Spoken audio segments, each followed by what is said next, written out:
guys, last example for this. So notice this time x squared is all by itself. So what we do have to do though is we do have to square those two numbers. So 9 squared, so that's 9 times 9, is 81.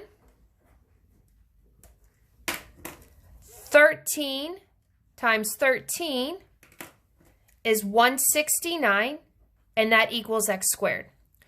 You guys, because x squared is all by itself, all we have to do is combine the 81 and the 169. 81 plus 169 is 250 equals x squared.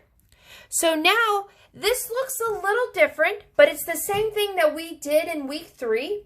In order to get rid of that x squared, we're going to have to take the square root, and we have to take the square root of both sides. I know it looks a little different, but it is the same. So the square root of x squared is x. And because the square root of 250 is not perfect, we're going to leave it and we're going to do a tree. When you do a tree, we're looking for two numbers you can multiply to get 250. Because it ends in a 0, I'm going to divide by 10. So 250 divided by 10 is 25. Again, the reason I divided by 10 is because it ended in a 0. 10 and 25 are not prime numbers. So I'm going to do another pair of branches. 2 times 5 equals 10. Those are both prime, so I won't be growing any more branches there. 25 is 5 times 5.